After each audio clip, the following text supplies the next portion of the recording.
السلام عليكم ورحمة الله وبركاته. حمدا لمن خلق الإنسان وعلمه البيان، والصلاة والسلام على رسول الله وعلى آله حزب الله وأصحابه جند الله، وبعد. فقد قال الله تعالى في القرآن العظيم والفرقان المجيد: أعوذ بالله من الشيطان الرجيم، بسم الله الرحمن الرحيم. إن الدين عند الله الإسلام، قد أفلح من تزكى قد أفلح من زكاها. சங்கைக்குரிய அல்லாஹுவின் நல்லடியார்களே, எல்லாம் வல்ல அல்லாஹுவின் பேரருளும் நபிகள் நாயகம் ஸல்லல்லாஹு அலைஹி வஸல்லம் அவர்களது நல்லாசியும் நம் அத்தனை பேர் மீதும் நிலவுமாக. அல்லாஹும் அவனது ரசூலும் எந்தெந்த காரியங்களை எடுத்து நடக்க வேண்டும் என்று நமக்கு கட்டளையிட்டுள்ளார்களோ அவை அனைத்தையும் எடுத்து நடக்கவும், எவைகளை தவிர்ந்து நடக்க வேண்டும் என்று உத்தரவு பிறப்பித்துள்ளார்களோ அவை அனைத்தையும் தவிர்ந்து நடக்கவும் ஆரம்பமாக எனக்கும் உங்களுக்கும் நான் வசியத்து செய்து கொள்கிறேன். அல்லாஹ் தௌஃபீக் செய்வானாக, ஆமீன். சங்கையான பெருமக்களே, இன்று இந்த பாணந்துறை தொட்டவத்த மஸ்ஜிதிலே கலந்து கொண்டு ஒரு சிறிய உரையை நிகழ்த்துவதற்கான வாய்ப்பினை வழங்கிய வல்லவனாம் அல்லாஹ்விற்கு நெஞ்சம் நிறைந்த நன்றிகளை காணிக்கையாக்கி எனது வார்த்தைகளை தொடக்கம் செய்கிறேன். அல்ஹம்துலில்லாஹ் வ ஷுக்ருலில்லாஹ். அருமையான பெருமக்களே,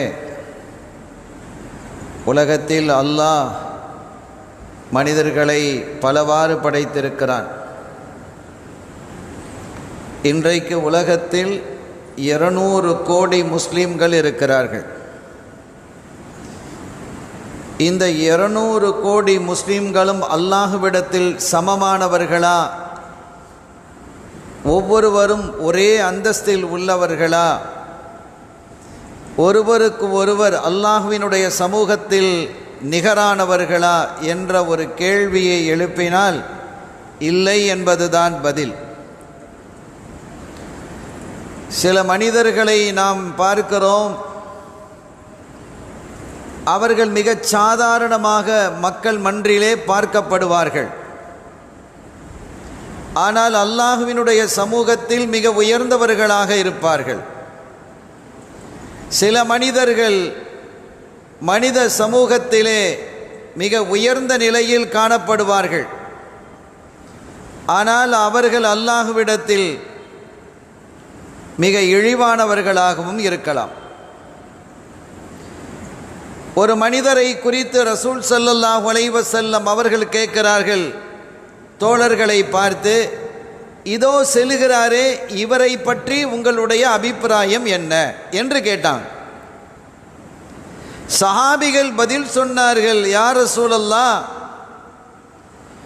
இவர் பேசினால் கேட்கப்படும், இவர் ஒரு விஷயத்தை சொன்னால் அது நடக்கும், மக்கள் அங்கீகரிப்பார்கள், அவர்களுடைய சொல் மக்கள் மன்றிலே அங்கீகரிக்கப்படும்.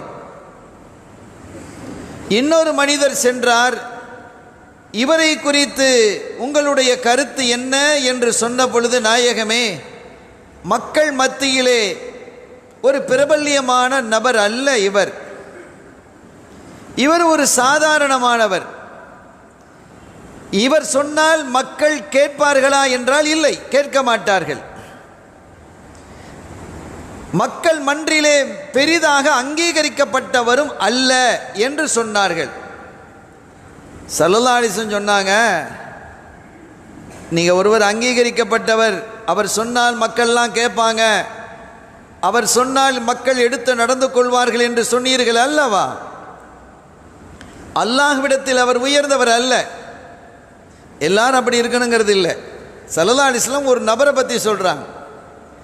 இன்னொரு மனிதர் இருக்கிறார் அல்லவா, அவரை பற்றி நாம் கேட்கும் பொழுது மக்கள் மன்றிலே அவருடைய சொல் எடுபடாது என்று சொன்னீர்களே, ஆனால் அல்லாஹ்விடத்தில் அவர் உயர்வானவராக இருக்கிறார்.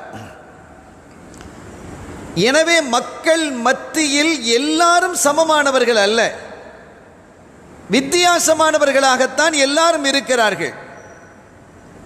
மிக உயரிய அந்தஸ்தை அல்லாஹ்வுக்கு நெருக்கமானவர்களாக யார் மாற முடியும், அந்தஸ்தை அடைய முடியும் என்றால் கத் அஃப்லஹ மன் ஸக்காஹா, யார் தன்னுடைய நஃப்ஸை பரிசுத்தப்படுத்தி கொண்டாரோ அவர் நிச்சயமாக வெற்றி அடைந்தார். அவர்தான் அல்லாஹ்வுக்கு நெருக்கமானவர்.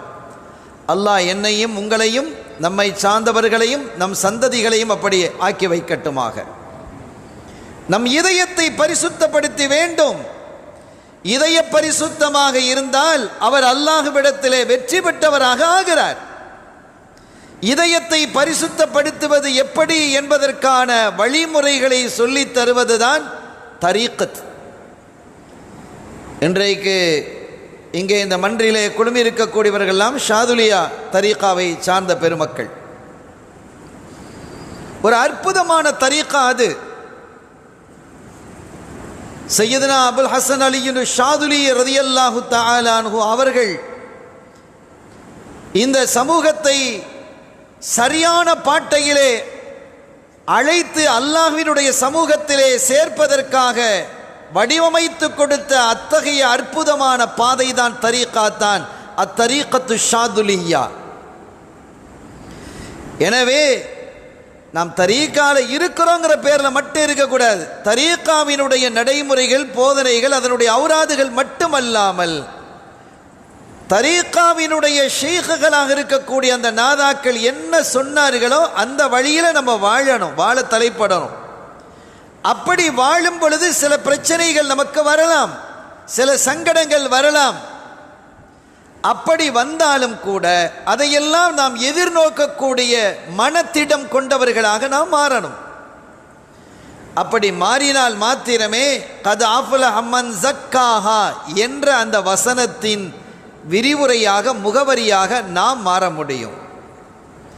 கண்ணியத்திற்குரிய பெருமக்களே, இதயத்தை சுத்தப்படுத்துவது என்பது, ஹாலிஸாக வைத்திருப்பது என்பது அவ்வளோ லேசான ஒரு விஷயம் இல்லை தான், அவ்வளோ லேசான ஒரு விஷயம் அல்ல.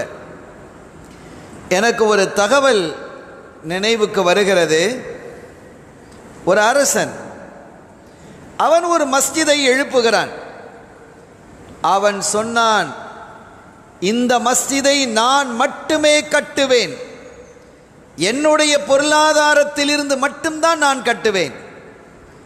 அதனுடைய தூணாக இருக்கட்டும், அதனுடைய கலவையாக இருக்கட்டும், அதனுடைய தரையாக இருக்கட்டும், மேலே போடக்கூடிய கூரையாக இருக்கட்டும், மர வேலைகளாக இருக்கட்டும், அனைத்துமே அது என்னை சார்ந்ததாகத்தான் இருக்கணும். யாரும் இந்த மஸ்ஜிதுக்கு ஒரு சல்லி காசு, ஒரு பைசா, ஒரு சதம் உதவக்கூடாது என்று அறிவிச்சிட்டான். யாருடைய பங்களிப்பு இதில் இருக்கக்கூடாது.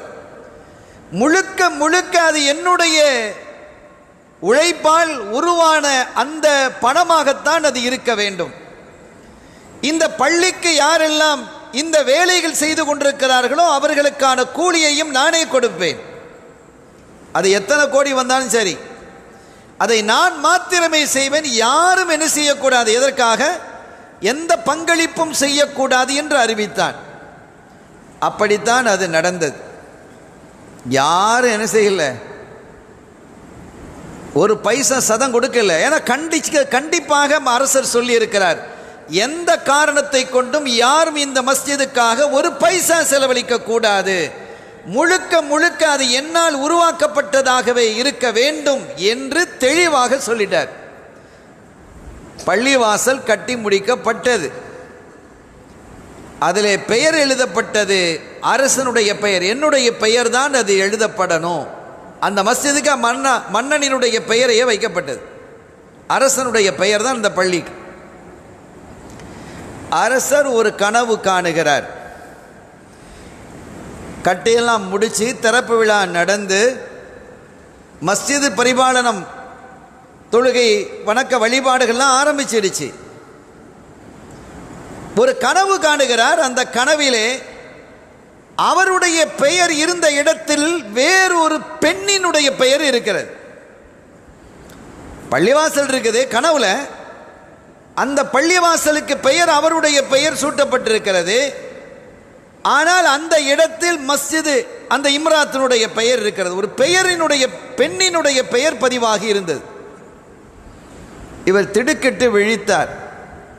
தன்னுடைய பணியாளர்களை அழைத்தார். நேராக அந்த மஸ்ஜிதுக்கு போங்க, அந்த மஸ்ஜிதில் யாருடைய பெயர் எழுதப்பட்டிருக்குதுங்கிறத பார்த்துட்டு வாங்க அப்படின்னு அனுப்பினார். அவங்க போய் பார்த்துட்டு வந்து சொன்னாங்க, அரசே உங்கள் பெயர் தான் அதில் இருக்குது. நல்லா பார்த்தீங்களா? நல்லா பார்த்தோம், உங்கள் பெயர் தான் அதில் இருக்குது. என்ன எழுதப்பட்டதோ அதே பெயர் தான் அது இருக்கிறது.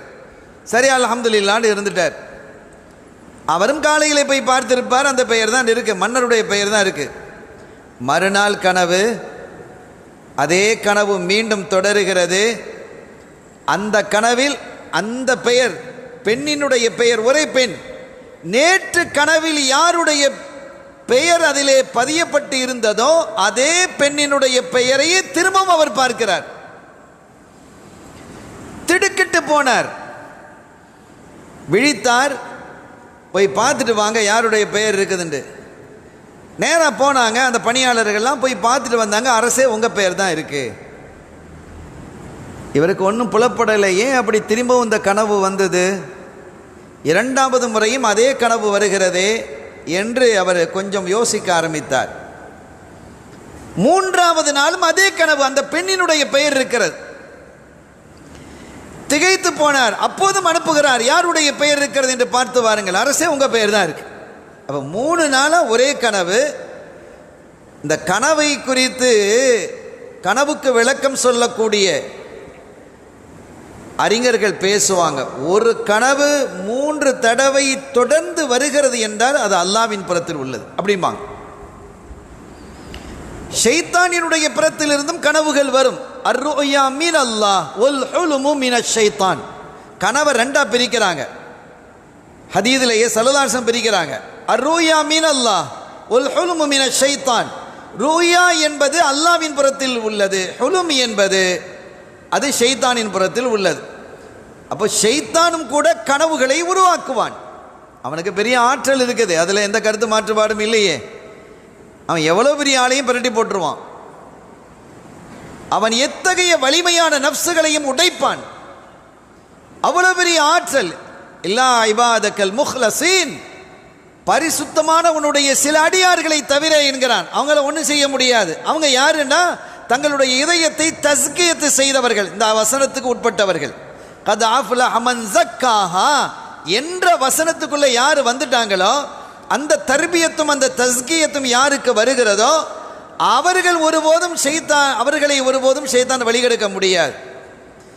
எனவே ஷைத்தானாலும் கனவுகளை ஏற்படுத்த முடியும். எத்தனை பயங்கரமான அசிங்கமான கனவுகள்லாம் வருதா இல்லையா? இதெல்லாம் ஷைத்தான் மூலமாக வரக்கூடிய கனவு. ஒரு கனவு ஆனாலும் ஷைத்தானால் ஒரு நாள் ஒரு கனவை கொண்டு வர முடியும், அதே கனவை 2வது நாள் கொண்டு வர முடியும், அதே கனவை 3ஆவது நாள் கொண்டு வர முடியாது. இந்த தஅபீர் என்று சொல்லக்கூடிய இந்த கனவுக்கு விளக்கம் சொல்லக்கூடிய அறிஞர்களில் சிலர் இதை குறிப்பிடுறாங்க. 3 நாள் ஒரு கனவு தொடர்ந்து வருகிறதுனா, இப்ராஹிம் அலைஹிஸ்ஸலாம் கனவு கண்டாங்களா இல்லையா? தன்னுடைய மகனார் இஸ்மாயில் அலைஹிஸ்ஸலாம் அவர்களை அறுத்து பலியிடுவது மாதிரி கனவு கண்டது. 3 நாட்கள் தொடர்ந்து கனவு கண்டது. 3 நாள் ஒரு கனவு தொடர்ந்து வருகிறது என்றால் அது அல்லாஹ்வின் புறத்தில் உள்ளது தான், ஷைத்தானுடைய புறத்தில் இல்லை அப்படிங்கிறது உறுதியானது. இப்போ இந்த 3 நாளும் ஒரே கனவு வருகிறது என்று ஆச்சரியப்பட்டு, இந்த பெண்மணி யாரு? ஆனால் பேர் ஒன்றும் மாறல்ல, பள்ளியில் அதே அவருடைய பெயர் தான் இருக்குது, பள்ளியில் முன்னால் அவருடைய பெயர் தான் இருக்குது, ஒன்றும் மாறல்ல. ஆனால் தொடர்ந்து இந்த கனவு 3 நாள் வந்து விட்டது என்பது இவருக்கு திகைப்பாக ஆனது. அந்த பெண்ணினுடைய பெயர் எழுதப்பட்டிருக்கிறது, ஒரு பெண். அந்த பெண் யார் என்று தேடுங்கள் என்றார் அரசர். அப்படி அந்த பெண்ணை தேடப்பட்டது. யாரா இருக்காங்களான்னு அப்படி தேடப்பட்டது.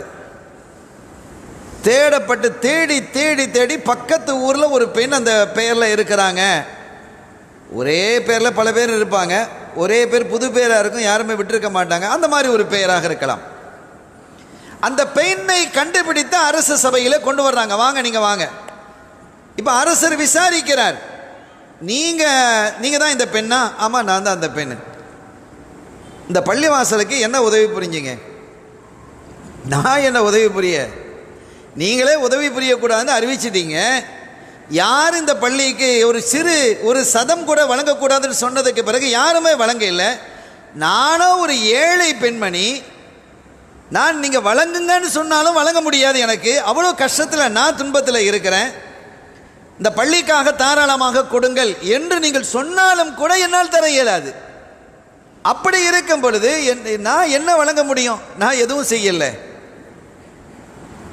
இல்லை, நல்லா யோசிச்சு சொல்லுங்க. ஏதாவது நீங்கள் பணி பண்ணீங்களா? ஏதாவது ஹிதுமத்து செஞ்சீங்களா? ஒரு ஹிதுமத்து நான் செய்யலை. ஏதாவது கற்களை சுமந்து கொண்டு வந்தீர்களா? மரங்களை சுமந்து கொண்டு வந்தீர்களா? எதுவும் செய்யலை. அல்லது பள்ளியை கட்டிடம் நடந்து கொண்டிருக்கும் பொழுது அசுத்தமாக இருந்து அங்கும் இங்குமாக குப்பை கூலங்கள் இருந்து அதையெல்லாம் நீங்கள் அப்புறப்படுத்தினீர்களா? இல்லை. பிறகு எப்படி? நீங்கள் யோசித்து பாருங்கள். உங்களுடைய பெயரை நான் தொடர்ந்து 3 நாளாக கனவிலே காணுகிறேன் என்றால் அது அல்லாஹ்வினுடைய கனவுதான். அல்லாஹ் உங்கள் பெயரை வைக்க சொல்கிற மாதிரி எனக்கு உணர்வு இருக்கு. ஏன், என்ன காரணம் என்று எனக்கு தெரியல. ஆனால் உங்கள் பேர் தானே வருகிறது. நன்றாக யோசித்து சொல்லுங்கள். நீங்கள் ஏதாவது இந்த மஸ்ஜிதுக்காக நீங்கள் செய்தீர்களா? அந்த பெண் ரொம்ப யோசிச்சுட்டு சொன்னா, அரசே, ஒரு நாள் இந்த பகுதியில் நான் போனேன். அப்போது இந்த மஸ்ஜிது கட்டப்பட்டு கொண்டு இருந்தது. கட்டப்பட்டு கொண்டிருக்கக்கூடிய காலம் அது. இந்த மஸ்ஜிதுக்கான தேவையான பொருட்களை சுமந்து வரக்கூடிய கட்டைகள், மரங்கள்லாம் இருக்கும் இல்லையா, அதற்கான ஒட்டகங்கள், குதிரைகள் வச்சிருக்க. அதான் அன்றைய காலத்தில் யூஸ் பண்ணது. குதிரையோ ஒட்டகமோ, அதற்கான ஒரு குதிரை என்று வைத்துக்கொள்வோம். அந்த ஒரு குதிரைகள் கட்டப்பட்டிருந்த, வரிசையாக கட்டப்பட்டிருந்தது. இதெல்லாம் உங்கள் குதிரை தான். அது வெளியிடங்களில் சென்று மரங்களை தூக்கி கொண்டு வரும். மரங்களை அவங்க வாங்கிட்டு வருவாங்க. அந்த பணியாளர்கள் வாங்கிட்டு வந்து இந்த குதிரை மேலே ஏற்றிட்டு கொண்டு வந்து இங்கே இறக்குவாங்க. அந்த குதிரைகள் வரிசையாக கட்டப்பட்டிருந்தது. அதிலே ஒரு குதிரைக்கு கடும் தாகம் ஏற்பட்டிருக்கு. அது எனக்கு தெரியாது. நான் அந்த வழியாக போகும்போது அந்த குதிரை இங்கே கட்டப்பட்டிருக்கிறது. சற்று தூரத்திலே ஒரு வாளியில் தண்ணீர் இருந்தது. ஒரு வாளியில் தண்ணீர் இருக்கு. அந்த குதிரை கடும் தாகத்தில் இருப்பதால் அந்த தண்ணீரை குடிப்பதற்காக அது முனைகிறது. அந்த கயிறு கட்டுப்பட்டு இருக்கிறதுனால அந்த வாளி எட்டல்ல, அதுக்கு தூரத்தில் இருக்கு. பலமுறை அது முயற்சி செய்கிறது. நானும் பார்த்தேன். கடும் தாகமாக இருக்கிறது என்பதை உணர்ந்து கொண்டு நாங்கள் அங்கிருந்து வந்து அந்த வாளியை தூக்கி அதற்கு பக்கத்தில் வைத்தேன் என்று அந்த பெண் சொன்னாள். நிலைமையை பாருங்க. கோடான கோடி செலவு செய்து தன்னுடைய ஹலாலாக சம்பாதிக்கத்த பணத்திலிருந்து பள்ளி அவர் கட்டி இருக்கிறாரு. இந்த பொண்ணு ஒரு வாளியத்துக்கு என்னை வச்சுட்டு போயிடுச்சு. அது தண்ணியை குடிச்சு அந்த மிருகத்தினுடைய, அந்த குதிரையினுடைய தாகம் தீர்ந்தது. இவ்வளவுதான் விஷயம். இது ஒரு மேட்டரா? அல்லாஹ்விடத்தில் அதுதான் மேட்டர். அவர் அப்படியே அதிர்ந்து போனார். அவர் சொன்னார், நான் என்னுடைய பெயருக்காக இந்த மஸ்ஜிதை கட்டினேன். இந்த பெண் அந்த குதிரையினுடைய தாகம் தீர்ப்பதற்காக எந்த ஒரு தற்பெருமையும் இல்லாமல், பெருமைத்தன்மை இல்லாமல், அந்த குதிரையினுடைய தாகத்தை போக்க வேண்டும் என்ற அல்லாஹுவினுடைய அருளுக்காக அந்த காரியத்தை செய்ததால் அல்லாஹ் அதை அங்கீகரித்திருக்கிறான். என்னுடைய பணியை அங்கீகரிக்கவில்லை என்று கருதி அவர் சொன்னார், என்னுடைய பெயரை அழிச்சிருங்க, அந்த பொண்ணு பெயரை எழுதிருங்கன்றார். சங்கைக்கான பெருமக்களே, நாம் சொல்வதெல்லாம், நாம் செய்யக்கூடிய ஒவ்வொரு காரியமும் ரப்புக்காக இருக்கணும். அதான் ஹாலிஸ்.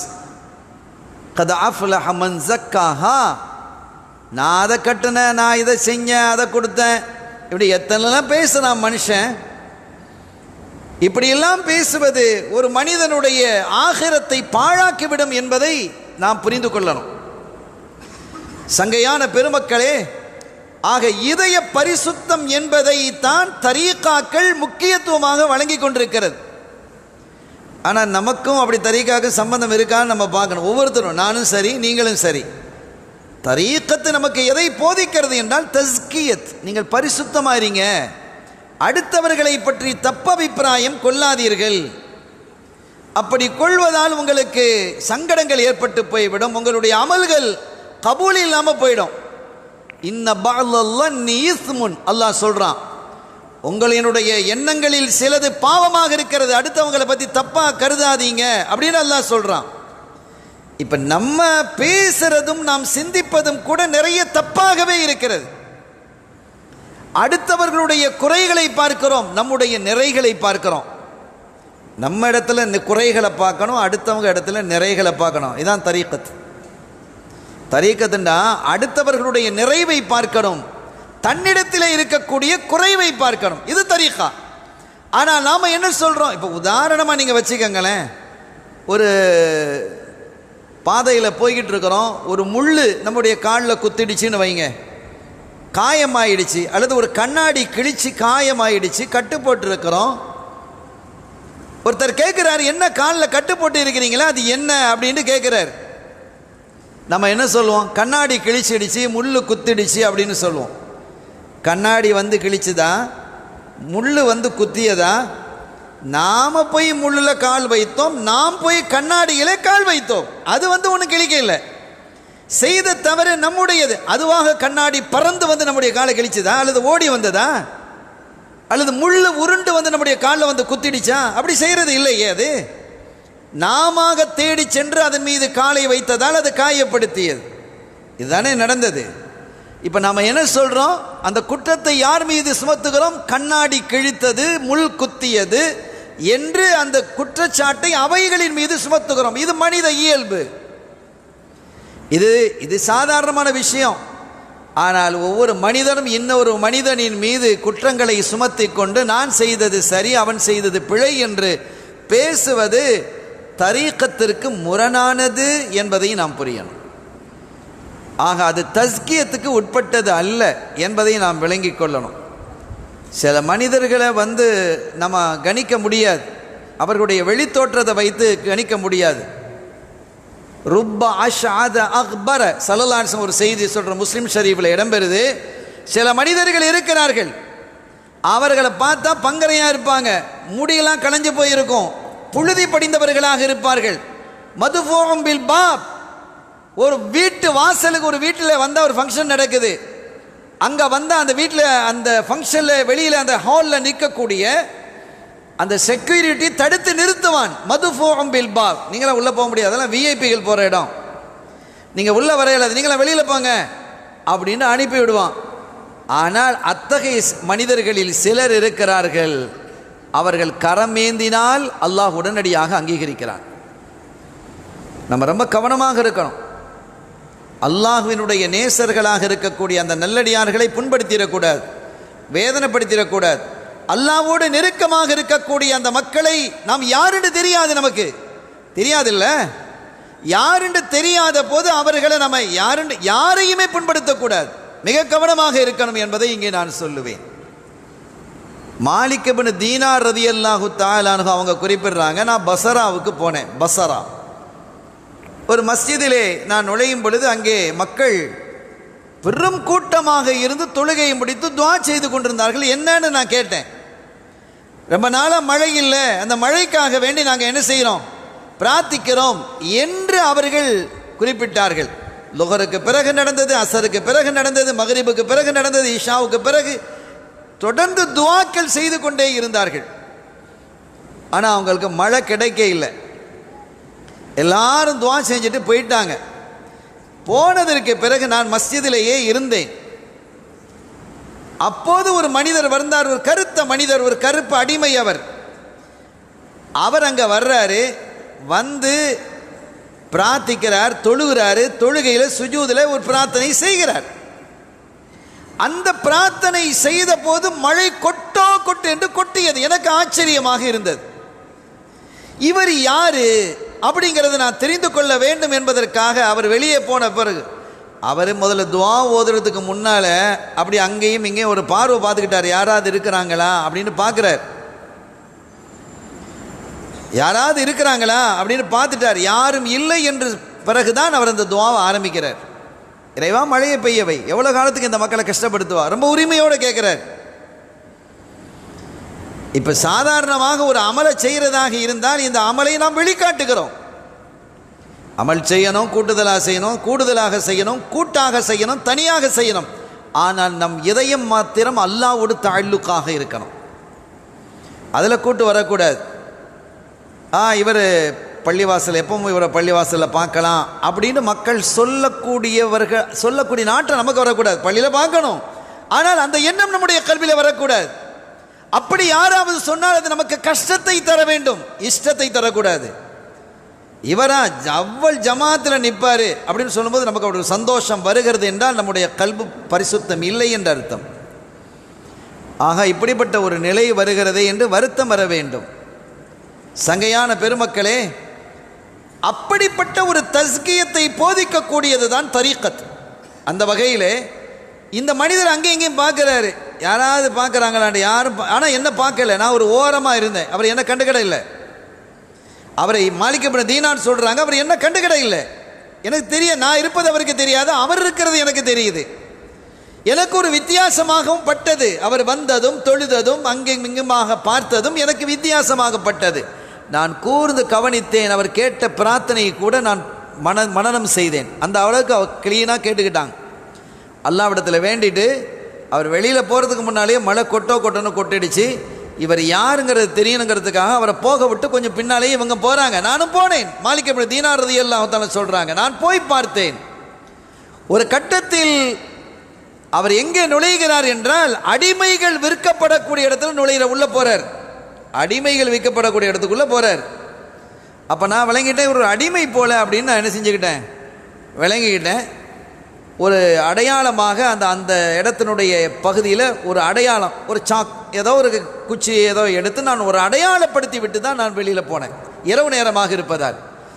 மறுநாள் காலையில் அந்த பகுதிக்கு வந்தேன், அந்த அடையாளத்தை கண்டு கொண்டேன், அந்த வீட்டுக்குள் சென்றேன். அங்கே இருக்கக்கூடிய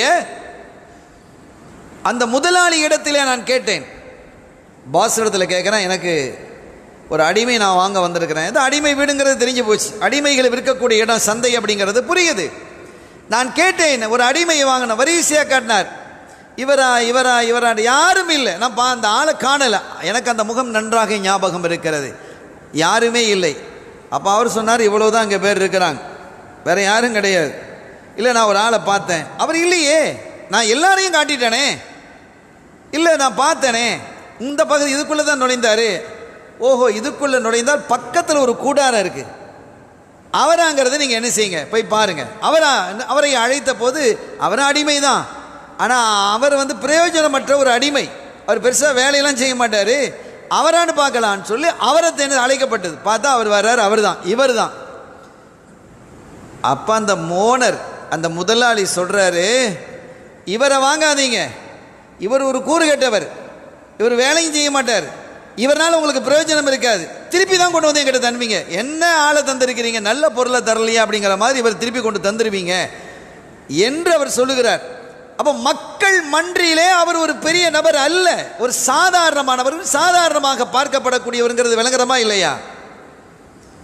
ஒரு அடிமையாகவும் இருக்கிறார், அதாவது அதிலும் கூறுகட்ட அடிமை என்று அவர் பார்க்கிறார் முதலாளி. வேறொரு தகவலிலே நான் படித்த ஞாபகம் வருகிறது. அவர் சொல்றார், இவரை 2-3 தடவை நான் வித்திருக்கிறேன்.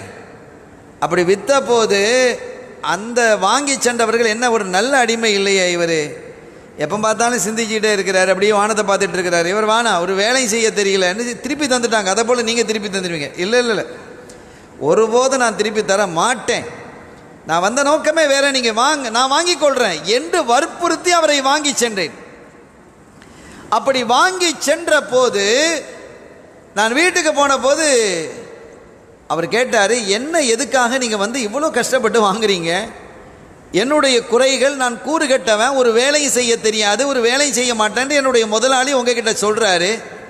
ஒரு பொருளை விற்கிறதா இருந்தால் முதலாளி என்ன சொல்வார், இது நல்ல பொருள், இதை வாங்கிட்டு போங்க, இது அற்புதமானது, நல்ல வேலை செய்யும், அப்படி சொல்லி தானே வாங்குவாங்க, அப்படி தானே விற்பனை செய்வாங்க. ஆனால் என்னுடைய முதலாளி மற்றவர்கள் அதை சொன்னார். என்ன சொன்னார், இது சரியில்லை, இவர் வேலை செய்ய மாட்டார், கூறு கட்டவர் என்றெல்லாம் சொன்னார்ல. அப்படி சொன்னதுக்கு பிறகு நீங்கள் எப்படி வாங்குறீங்க? ஒரு முதலாளியே என்னை பற்றி இப்படி சொல்கிறாரு, இவர் வித்துட்டு திருப்பி நான் என்ன செஞ்சுருக்கிறேன், ரிட்டர்ன் எடுத்திருக்கிறேன், பெரிய சங்கடங்கள்லாம் வந்திருக்கு. அப்படியெல்லாம் சொன்னதற்கு பிறகும் கூட என்ன நீங்கள் எதுக்கு வாங்கினீங்க என்று கேட்டபோது, அப்போ மாலிக் இப்னு தீனார் ரலியல்லாஹு அன்ஹு சொல்கிறாங்க, கடந்த இரவு மக்கள் எல்லாம் பள்ளியில் கூடி தொழுது மழைக்காக பிரார்த்தித்த போது மழை வரல. எல்லாரும் லுஹரில், அசரில், மக்ரிபில், இஷால இப்படி தொடர்ந்து இபாதத்துக்களை செய்தும் மழை பொழிய கேட்டும் மழை பொழியாத போது கடைசியாக தனிமையிலே நீங்கள் வந்தீங்க. பிரார்த்தித்து விட்டு இப்படி ஒரு தொழுது விட்டு இப்படி ஒரு பிரார்த்தனை நீங்கள் செய்தீர்களா இல்லையா? இப்படி ஒரு பிரார்த்தனை பண்ணீங்க, துஆ பண்ணீங்க. உடனடியாக அல்லாஹ் மழையை கொட்டி விட்டான். எனவே நீங்கள் வந்து சாதாரண ஆள் இல்லை, அல்லாஹ்வினுடைய சமூகத்தில் மிக நெருக்கமானவர் என்பதை நான் புரிந்து கொண்டேன். எனவே தான் நான் உங்களை வாங்கினேன் என்று சொன்னதும் அவருடைய முகம் அப்படியே மாறிடுச்சு. நமக்கு எவ்வளோ பெருமையாக இருக்கும். இந்த மாதிரிலாம் நீங்கள் கேட்ட துவா கபூல் ஆகிடுச்சு அப்படின்னு சொன்னால் எப்படி இருக்கும் பார்த்தீங்களா? அப்படின்னு நம்ம என்ன செய்வோம், காலரை தூக்கி விட்டுருவோம். ஆனால் அவர் ரொம்ப முகம் மாறிவிட்டது, வருத்தம் அடைந்தார். நான் தொழணும், ஒது செய்யணுன்றாரு, ஒது செய்ய தண்ணி கொடுக்கப்பட்டது, தொழணுன்றாரு, சுஜூதில் விழுந்தார். நீண்ட நேரம் சுஜூதில் அவர் கேட்ட பிரார்த்தனை கூட அந்த வரலாற்றில் வருது. அவர் சொல்றாரு, இறைவா, நான் பிரபல்யமாக ஆகுவதை விரும்பவில்லை, நான் பிரபல்யமாக ஆகுவதை விரும்பல, மக்கள் மன்றிலே நான் வெளிப்படுவதை விரும்பவில்லை. அதனுடைய கருத்து என்னன்னா, நான் எனக்கும் உனக்கும் இடையிலே உள்ள அந்த நட்பு, அந்த மஹப்பத்து, அந்த தொடர்பை நான் மறைத்து தான் வைத்திருந்தேன். நான் மறைச்சு தானே வச்சுருந்தேன். நான் யார்கிட்டயே போய் சொன்னேன்னா எனக்கு அல்லாஹ்வுக்கு இடையில இவ்வளோ நட்பு இருக்குது. இப்போ நாம் என்ன செய்வோம், ஒரு விஷயம் வருது, நீங்கள் ஒன்றும் கவலைப்படாதீங்க, அந்த மினிஸ்டர் எனக்கு தெரியும், நான் சொன்னால் உடனே கேட்டுடுவார். இது எதுக்கு மாத்தம்? தரீகத்துக்கு மாத்தம். அவர் நான் சொன்னார் கேட்பார். அந்த லாயரா, இந்த அதிகாரியா, இந்த ஜட்ஜா, அதை நம்ம பார்த்துக்கிடலாம், நாம் சொன்னால் அதை முடிச்சு தந்துடுவார் என்றெல்லாம் நாம் பெருமை பாராட்டுகிறோமே. இப்போ இவர் என்ன சொல்றாரு பாருங்க, அதிகாரிக்கெல்லாம் அதிகாரி, அரசர்களுக்கெல்லாம் அரசர், மந்திரிகளுக்கெல்லாம் மந்திரி, இருக்கக்கூடிய மந்திரிகளை விரட்டுவதும் ஆட்சிகளை அமர்த்துவதும் யாருடைய கையில் இருக்கிறதோ அந்த ரப்போடு தொடர்போடு இருக்கிறார். இந்த மனிதர் ரப்போடு தொடர்பாக இருக்கிறார். ஆட்சிகளை உடைப்பதும் ஆட்சிகளை நிர்ணயிப்பதும் அல்லாஹ் இல்லையா? குல் இல்லாஹும்ம மாலிகல் முல்கி துத்தில் முல்க மன் தஷா வ தன்ஸிஉல் முல்க மிம்மன் தஷா வ துஇஸ்ஸு மன் தஷா வ துதில்லு மன் தஷா. ஆட்சியை கொடுப்பது நீதான். நீ நாடியவர்களுக்கு ஆட்சியை கொடுக்கிறாய், நீ நாடியவர்களிடமிருந்து ஆட்சியை பிடுங்குகிறாய், நீ நாடியவர்களை கண்ணியப்படுத்துகிறாய், நீ நாடியவர்களை இழிவுபடுத்துகிறாய் என்று கேட்குறாங்க. நம்ம அல்லாஹ் சொல்றான்ல. அப்போ அப்படிப்பட்ட ரப்போடையே இந்த மனுஷர் தொடர்பாக இருக்கிறார். அவர் எவ்வளோ பெருமைப்பட்டிருக்கணும். அவர் என்ன சொன்னார் சுஜூதில், இறைவா, நானா அவருடைய அந்த கருத்தை நான் சொல்கிறேன். அந்த வார்த்தை, அந்த துஆவுடைய இறைவனோடு அவர் பேசிய வார்த்தைகள் தனியாக இருக்கிறது. அதனுடைய கருத்தை நான் பிரதிபலிக்கிறேன். நான் எனக்கும் உனக்கும் இடையில் இருக்கக்கூடிய இந்த மஹப்பத்தை, ரகசியத்தை நான் உடைக்கவில்லை, நீ உடைத்து விட்டாய். இதற்கு பிறகு நான் வாழ விரும்பலை. ஏன்னா என்னை பற்றி 4 பேர் புகழ்வாங்க. இவர் கேட்டால் துவா, இவர் உடனே முஸ்தஜாபு துவா, இவரை உடனே என்ன கேட்டால் துவா பழிச்சிடும், அல்லாஹ் கபூல் செஞ்சிடுவான் அப்படின்லாம் ஊர் மக்கள்லாம் என்னை பார்த்து பேச புகழ, இந்த மாதிரி சங்கடங்கள் எனக்கு ஏற்பட்டதற்கு பிறகு என் கல்புலையும் ஒரு சந்தோஷம் வந்ததுன்னு வைங்க. அவர் அப்படி அவருடைய கருத்தில் பேசுகிறார். என்னுடைய கல்விலையும் மக்கள் பேசுவது என்பது வந்துவிட்டால் அது என்னதாக, ரியா, முகஸ்துதி ஆயிடுமா இல்லையா? அப்படி முகஸ்துதி என்னுடைய இடத்துல வந்துட்டா உன்னுடைய அருள் எனக்கு கிடைக்குமா, கோபம் வருமா? நான் இதெல்லாம் எனக்கு தேவையா? அதனால் இதுக்கு பிறகு நான் அந்த துனியாவில் இருக்க நான் விரும்பல ரஹ்மானே அப்படிங்கிற மாதிரி ஒரு கேள்வியை, ஒரு பிரார்த்தனையை அவர் வைக்கிறார். ரொம்ப நேரம் சுஜூதில் இருந்தார். கடைசியில் பார்த்தாங்க, மாலிக் இப்னு தீனார் பார்த்தாங்க, ரொம்ப நேரம் சுஜூதில் தொட்டு பார்த்தா ஜனாசாவாக அது விழுந்தது. சங்கைக்குரிய பெருமக்களே, ஒரு மனிதன் இந்த உலகத்திலே ஹிதுமாத்துகளை செய்யணும். ஆனால் அந்த ஹிதுமாத்தினுடைய பலனை ஆகிரத்தில் அல்லாஹ்விடத்தில் எதிர்பார்க்கணும். இந்த ஹிதுமாத்தினுடைய பலனை ஆகிரத்தில் அல்லாஹ்விடத்தில் எதிர்பார்க்கணும். இந்த சூஃபிகளில் உச்சக்கட்டத்தில் இருக்கிறாங்கல்ல, அவங்க அதனுடைய பலனை கூட அல்லாஹ்விடத்தில் எதிர்பார்க்க மாட்டாங்களாம். அது வேற லைன். நம்ம அந்த அவ்வளோ தூரம் போக சொல்லலை. அல்லாஹ்விடத்தில் கூலியை நம்ம எதிர்பார்க்கலாம். ரப்பு எனக்கு தரணும். இந்த உலகத்தில் மக்கள் என்னை புகழ்ந்து பாராட்டி கௌரவப்படுத்தி ஆகிரத்தில் நான் ஒன்றும் இல்லாமல் போவதை விட அல்லாஹ் என்னை புகழணும், அல்லாஹ் என்னை பாராட்டணும், அவனுடைய நற்கூலியை அல்லாஹ் ஆகிரத்தில் தரணும் அப்படிங்கிறது நினைக்கணும். இது தரீக்கத்து. தரீக்கத்தினுடைய உச்சநிலை.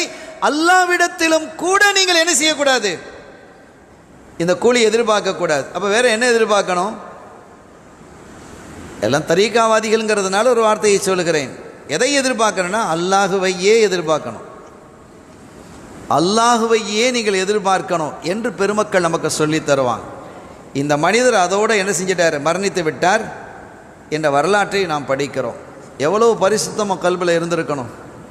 உலமாக்களுக்கு நன்றாக தெரியும். இமாம் மாவர்தி ரஹ்மத்துல்லாஹி அலைஹி பல கிதாபுகளை எழுதியிருக்கிறாங்க, நிறைய கிதாபுகள் எழுதியிருக்கிறாங்க. தங்களுடைய வாழ்நாளில் ஒரு கிதாபை கூட அவங்க வெளியிடலை. இமாம் மாவர்தி ரஹ்மத்துல்லாஹி அலைஹி அவர்கள் பல கிதாபுகள், பல கலைகளில் எழுதியிருக்கிறாங்க. ஆனால் அவர்கள் தன்னுடைய வாழ்நாளில் ஒரு கிதாபை கூட வெளியிடலை. வாழ்வினுடைய இறுதி பகுதியில் இருக்கிறாங்க, கடைசி நோய்வாய்ப்பட்டுட்டாங்க. அவங்களுக்கே புரியுது, இதுக்கு மேலே டாக்டர் சொல்வார் இல்லையா சில இடங்களில், இது பிழைக்கிறது கஷ்டம் அப்படின்னு தெரியுமில்ல. மரதுல் மௌத்துன்னு நம்ம அரபிய ஹதீதுகளில் இருக்குது, ஃபிகுகள்லாம் இருக்குது. மரதுல் மௌத், இது மௌத்துடைய நோய். அதை அவங்க உணர்றாங்க. இமாம் மாவர்தி ரஹ்மத்துல்லாஹி அலைஹி உணர்றாங்க. இந்த மௌத்து தான், இந்த நோய் நம்ம என்ன செஞ்சிடும், அல்லாஹ்வுடைய சமூகத்தில் சேர்த்து வச்சிரும் அப்படிங்கிறது அவருக்கு தெரியும். இப்போ என்ன செஞ்சாங்க அப்படின்னா, தனக்கு நெருக்கமான நம்பிக்கையான திகத், ஒரு நம்பிக்கையான நபரை அழைத்து அவர் சொன்னாங்க, இன்ன இடத்துல இவ்வளோ கிதாபுகள் இருக்குது, தஸ்னீஃபாத்தி, இது அத்தனையும் நான் கோர்வை செய்தது தான். இந்த இடத்துல இவ்வளோ கிதாப் இருக்குது, இது எல்லாமே நான் கோர்வை செய்தது தான். ஆனால் அவைகள் எல்லாம் அல்லாஹுவிடம் கபூலா இல்லையா என்று எனக்கு தெரியாது. எனக்கு பயமாக இருக்கிறது, அல்லாஹ் அதை ரத்து செய்து விடுவானோ, அல்லது இந்த உலகத்திலேயே நாம் வாழும் காலத்திலேயே அதை வெளியிட்டு அருமையாக எழுதியிருக்கிறீங்களே, நல்லா எழுதியிருக்கிறீங்களே, மக்கள் சொல்லலாம், அது பிரச்சனை இல்லை. சொல்லும்போது என்னுடைய மனசு சந்தோஷப்பட்டு விடுமோ, அந்த புகழுக்கு நான் அடிமையாக ஆகிவிடுவானோ. ஒரு அரசன் இருந்தானா, அந்த அரசன் யார் புகழ்ந்தாலும் என்ன செய்யறதில்லை, மகிழ்றதில்லை, போட்டு விரட்டி விட்டுடுவான். கவிஞர்களுக்கு பொதுவான கவிதைகள் படித்தால் அதுக்கு பரிசுகள் கொடுப்பான். அவனை புகழ்ந்து பாடல்கள் கவிதைகள் படித்தால் சில சமயங்களில் தண்டனையை கொடுப்பான். அந்த மாதிரி ஒரு அரசன் அவன். மக்கள் மத்தியிலே சவால் இருந்தது, இன்னைக்கு இந்த அரசனை நான் புகழ்ந்து அவனை மகிழ்விக்கிறேன், என்னுடைய கவிதைக்கு அவனை அடிமையாக்குகிறேன், அவனை புகழ்வேன், அருமையாக பாடினாய் என்று சொல்ல வைக்கிறேன். பல கவிஞர்கள் போய் அடி வாங்கி வந்ததான் மிச்சம். எல்லாத்தையும் அடித்து ஷார்ட்டேல் அடித்து அனுப்பிட்டான். ஒரு கவிஞன் சொல்கிறான், நான் ஷார்ட் அடிலாம் வாங்க மாட்டேன், நான் கரெக்டாக போயிட்டு வர்றேன் பார், பரிசுகள் வாங்கிட்டு வர்றேன் அப்படின்னு நேராக போனான். அவன் ஒரு வார்த்தையை அரசனை புகழ்ந்தான். எப்படி தெரியுமா, புகழுக்கு மயங்காத அரசே அப்படின்னா மயங்கிட்டான். நீ தான் கரெக்டாக சொன்ன, மயங்காச்சு தானே, புகழுக்கு மயங்காத அரசே, பரிசுகளை கொடுத்து அனுப்பினான். எந்த மனிதன் புகழுக்கு மயங்க மாட்டான்? ஸல்லல்லாஹு அலைஹி வஸல்லம் அவர்கள் தன்னை பற்றி சில விஷயங்களை சொல்ல வரும்போது அல்லாஹ் சொல்லுவான், இதை நீங்கள் சொல்லுங்க நாயகமே, நான் யார் என்பதை நீங்கள் சொல்லுங்கள், உங்களுடைய மக்காம் என்ன என்பதை சொல்லுங்கள். ஒரு பகுதி, ஒரு விஷயத்தை அல்லாஹ் சொல்லும் பொழுது தன்னுடைய சிறப்பை, தன்னுடைய கௌரவத்தை, மாண்பை, மகத்துவத்தை, ஃபல்லை சொல்லும் பொழுது வலா ஃபஹர், பெருமைக்காக அல்ல அப்படின்னு சொல்லிடுவாங்க. அல்லாஹ் சொல்கிறான். அந்த அளவிற்கு இந்த சமுதாயத்திற்கு அருமையான வழிகாட்டுதலை தந்தவர்கள் நம் இதயவேந்தர் காத்தமுர் ரசூல் முஹம்மதுர் ரசூலுல்லாஹி ஸல்லல்லாஹு அலைஹி வஸல்லம் அவர்கள். அருமையான பெருமக்களே, இமாம் மாவர்தி ரஹ்மத்துல்லாஹி அலைஹி தன்னுடைய நம்பிக்கையான அந்த மனிதரை கூப்பிட்டு பேசுகிறாங்க, இந்த கிதாபுகள் எல்லாமே நான் எழுதியது, நான் ஹயாத்திலேயே வெளியிட்டிருந்தால் என்ன புகழ, நான் அந்த புகழுக்கு மயங்க, அல்லாஹ் விட்டு நான் தூரமாக போக, இப்படிலாம் நடந்துருமேன்னு பயந்து தான் நான் என்ன செய்யலை, வெளியிடலை. அது வீணாக போயிடக்கூடாது, மக்களுக்கு பலன் அளிக்கணுங்கிற ஆசை எனக்கு இருக்குது. இப்போ நான் மரதுல் மௌத்தில் இருக்கிற மாதிரி எனக்கு நான் நினைக்கிறேன். ஒரு விஷயத்தை நான் உங்களுக்கு சொல்கிறேன், நான் மரணித்ததாக உங்களுக்கு தகவல் வந்தால் நீங்கள் நேராக வரணும். வந்து என்னுடைய கையின் மீது உங்களுடைய கையை வைங்க. என்னுடைய கை லேசாக மடங்கினால், இப்படி பிடிக்குதுன்னு வைங்க, கபுது பண்ணினால் அல்லாஹ் நான் எழுதியிருக்கக்கூடிய இந்த தஸ்னீஃபாத்துகளை, இந்த கோர்வைகளை விரும்பவில்லை, புறக்கணித்து விட்டான் என்று அர்த்தம். அவைகளையெல்லாம் கொண்டு நதியிலே போட்டுருங்க, ஆற்றுல தூக்கி வீசிருங்க. மாறாக என்னுடைய கை விரிந்து இருக்குமேயானால் நீங்கள் மக்கள் மத்தியிலே அதை கொண்டு போய் சேர்த்துருங்க என்று இமாம் மாவர்தி ரஹ்மத்துல்லாஹி அலைஹி அவர்கள் சொல்ல, அதே மாதிரி அந்த திக்கத்தான நபர் வர அந்த கை அவங்க சொன்ன மாதிரியே விரிந்திருக்க மக்கள் மன்றிலே இந்த கிதாபுகள் எல்லாம் இன்று வந்து சேர்ந்திருக்கிறது. எவ்வளவு இறையச்சம் இருந்தால், எவ்வளவு இதய பரிசுத்தம் இருந்தால் இந்த பெருமக்கள் இந்த காரியத்தை செஞ்சிருப்பாங்க. எனவே இந்த மாதிரி தான் ஒரு நடைமுறையிலே இருக்க வேண்டும். ஒரு மனிதன் 2 ரக்காத்து தொழுகிறான், பரிசுத்தமாக தொழுகிறான். நைட்லெல்லாம் முழிச்சிட்டு இருந்தேன்ப்பா, முடியல, நைட்டில் பார்த்தேன், தூக்கம் வரல, அல்லாண்டு நான் நின்று தொழ ஆரம்பிச்சிட்டேன். இந்த தொழுகை யாருக்கு வேணும்? இந்த தொழுகை யாருக்கு வேணும்? ராத்திரி பூரா நின்று தொழுதேன், நான் ஒரு ஜமாத்தை விட மாட்டேனே, எல்லாத்திலும் அவ்வளவு தக்பீரில் போய் நின்றுவானே, இந்த தொழுகை யாருக்கு வேணும்? 2 ரக்காத் இறைவனுக்காக. ஒரு எனக்கு அந்த அவங்களுடைய பேர் ஞாபகத்துக்கு இல்லை. சில சமயம் அவங்க வீட்டில் தொழ ஆரம்பித்தார்களே, ஆனால் யாராவது வர்ற மாதிரி தெரிஞ்சால் போய் அல்லான்னு படுத்துருவாங்களாம், அப்படி படுத்துக்கிட்டே இருப்பாங்களாம். மக்கள்லாம் அவங்கள சொல்லுவாங்களாம், ஒரே தூங்கிட்டு தான் கிடப்பார் இவர் அப்படின்னு சொல்லக்கூடிய அளவுக்கு தான் இருக்குது, ஒரே தூங்கிட்டு கிடப்பார். யாரும் இல்லாத போது எழுந்து தொழுவாங்க. அதுக்கு பிறகு அவருடைய வஃபாத்துக்கு பிறகு வீட்டில் உள்ளவங்க சொன்னாங்க, மரணத்திற்கு பிறகு அவங்க வீட்டில் உள்ளவங்க சொல்கிறாங்க, இவர் இப்படிப்பட்டவர் தான், யாராவது வர்ற மாதிரி இருந்தால் கட்டியில் போய் படுத்து தூங்குற மாதிரி இருப்பார், எலும்புனா என்ன ஒரே தூங்கிட்டு கிடக்குறீங்க அப்படின்னு மக்கள் சொல்லும் அளவிற்கு தன்னை அவர் ஆக்கி கொண்டார் மக்கள் மன்றிலே. நான் அல்லாஹ்வினுடைய சமூகத்திலே நான் சிறந்தவனாக கண்ணியமானவனாக இருக்க வேண்டும் என்று அந்த சூஃபியாக்களாக இருக்கக்கூடியவர்கள், ஷேகுமார்களாக இருக்கக்கூடியவர்கள், தங்களுடைய இதயத்தை பரிசுத்தப்படுத்தி கொண்ட பெருமக்கள் விரும்பினார்கள். அதுதான் அவர்களை அல்லாஹ்வினுடைய சமூகத்திலே இணைத்து வைத்தது, சேர்த்து வைத்தது. அவர்கள் கேட்கக்கூடிய பிரார்த்தனைகளை அல்லாஹ் கபூல் செய்தான் என்பதை வரலாற்றின் வழியாக நாம் பார்க்கிறோம். எத்தனை செய்திகள் ஸல்லல்லாஹு அலைஹி வஸல்லம் உடைய காலத்தில் சஹாபிகளுடைய வாழ்விலே பார்க்கிறோம். ஒரு கட்டத்தில் நான் ஒரு செய்தியை சொல்லி நான் நிறைவுபடுத்துவேன். சையதுனா ஸஅத் இப்னு அபி வக்காஸ் ரலியல்லாஹு தஆலா, சையதுனா காலித் இப்னு வலீத் ரலியல்லாஹு தஆலா, கண்மணி ஸல்லல்லாஹு அலைஹி வஸல்லம் உடைய காலத்துக்கு பிறகு நடந்த ஒரு நிகழ்வு. இவங்க 2 பேருக்கும் இடையிலே கொஞ்சம் மனஸ்தாபம் ஏற்பட்டது, சின்ன ஒரு சர்ச்சை ஏற்பட்டது. மனிதர்களாக இருந்தால் இதெல்லாம் ஏற்படும், குடும்பங்களாக இருந்தால் ஏற்படும், அதெல்லாம் சகஜம். இப்போ காலித் இப்னு வலீத் ரலியல்லாஹு தஆலா அவரிடத்தில் ஒருத்தர் வாரார். காலித், ஒரு விஷயத்தை நான் உங்களுக்கு சொல்லட்டுமா? என்ன? இந்த ஸஅத் இப்னு அபீ வக்காஸ் இருக்கிறாரு, ஸஅத் இருக்கிறாரு, அவர் எப்போதும் அந்த மாதிரி ஆள் தான், பிரச்சனை பண்ணிக்கிட்டே இருப்பார், ஒரு முரட்டுத்தனமாக நடப்பார். நானும் கேள்விப்பட்டேன், உங்கள்கிட்டையும் ஏதோ ஒரு கொஞ்சம் அப்படி இப்படி நடந்துக்கிட்டதா கேள்விப்பட்டேன். நீங்கள் அதை பற்றிலாம் கவலைப்படாதீங்க. நம்மக்கிட்ட வந்து சொல்லுவாங்களா இல்லையா சில பேர், நம்மக்கிட்ட யாராவது நடந்தன்னு சொன்னால் அவர் அந்த மாதிரி ஆள் தான், நீங்கள் அதை பற்றிலாம் கவலைப்படாதீங்க, எப்போ பார்த்தாலும் அவர் அப்படி தான், உங்களுடைய பிரச்சனை பண்ணார், அவர் யாரோட தான் பிரச்சனை பண்ணலை சொல்கிறாங்களா இல்லையா? ஆமாப்பா, நான் அவருக்கு நல்லதான் பண்ணியிருக்கிறேன், அவர் எனக்கு அப்படி பண்ணியிருக்கிறாரு அப்படி நாம் சொல்லுவோம். ஆனால் காலித் இப்னு வலீத் ரலியல்லாஹு சொன்ன பதிலை பாருங்கள். இங்கே வாங்க, எனக்கும் அவருக்கும் ஸஅத் ரலியல்லாஹு அவர்களுக்கும் இடையிலே இருக்கக்கூடிய இந்த பிரச்சனை எங்களுடைய தீனை குறைக்கக்கூடிய பிரச்சனை எதுவும் இல்லை. அது ஒரு சாதாரண பிரச்சனை இருக்குது, அது ஒரு சாதாரண பிரச்சனை. இந்த தீனிலே உள்ள தீனினுடைய அந்தஸ்தையோ தீனையோ குறைக்கக்கூடிய பிரச்சனை இல்லை. நீ எதுக்கு எங்களுக்கு இடையில வந்து கம்பை வெட்டிட்டு போற, கம்பை வெட்டி போடுற எதுக்கு, இந்த பேச்செல்லாம் எங்கிட்ட வச்சுக்கிடாத என்று திருப்பி அனுப்பினார்கள். இது தஸ்கியத். அப்படி செய்வோமா? நாம் செய்ய முடியுமா?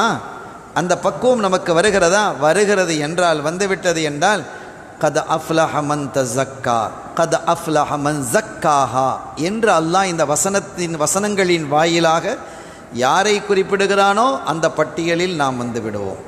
எல்லாம் வல்ல ரப்பல் ஆலமீன் அல்லாஹ் ஜல்ல ஷானஹு வ தஆலா இந்த மஜ்லிஸை கபூல் செய்து, இந்த உரையையும் கபூல் செய்து, நம் எல்லோரையும் பரிசுத்தப்படுத்தி, நாம் பெருமை அடிப்பதிலிருந்தும் நம்மையே நாம் கௌரவப்படுத்தி கொள்வதிலிருந்தும் அல்லாஹ் நம்மை பாதுகாத்து பணிவும் பக்குவமும் உள்ளவர்களாக அவனுடைய பொருத்தத்தையும் அவன் ஹபீப் ஸல்லல்லாஹு அலைஹி வஸல்லம் அவருடைய பொருத்தத்தையும் பெற்றவர்களாக நம்முடைய ஷேகுமார்களாகிய நாதாக்கள் நமக்கு எந்த வழியில் வாழ வேண்டும் என்று கற்றுத்தந்தார்களோ அந்த வழியில் வாழக்கூடியவர்களாக அல்லாஹ் நம்மையும் நம்முடைய சந்ததிகளையும் இந்த ஊர் மக்களையும் நம்முடைய குடும்பத்தார்களையும் நம்முடைய வழிவாறுகளையும் அல்லாஹ் ஆக்கி வைப்பானாக. பெரு நோய்களை விட்டும் அல்லாஹ் நம்மை பாதுகாப்பானாக. கொடுமையான வறுமைகளை விட்டும் அல்லாஹ் நம்மை பாதுகாப்பானாக. கெட்ட குணங்களை விட்டும் அல்லாஹ் நம்மை பாதுகாப்பானாக. இறைவனுக்கு விருப்பமான அவனது ஹபீப் ஸல்லல்லாஹு அலைஹி வஸல்லம் அவர்களுக்கு விருப்பமான காரியங்களை ஆற்றக்கூடியவர்களாக அல்லாஹ் என்னையும் உங்களையும் நம்மை சார்ந்தவர்களையும் அல்லாஹ் ஆக்கி அருள்வாளிப்பானாக. பிஹக்கி ஹபீபிஹி ஸல்லல்லாஹு அலைஹி வஸல்லம். எல்லாம் வல்ல அல்லாஹ்வின் அருளையும் ஸல்லல்லாஹு அலைஹி வஸல்லம் அவர்கள் ஷஃபாஅத்தையும் பெறுவோமாக. வஆகிர் தஅவானா அல்ஹம்துலில்லாஹி ரப்பில் ஆலமீன். வஸ்ஸலாமு அலைக்கும் வரஹ்மத்துல்லாஹி வபரகாத்துஹு.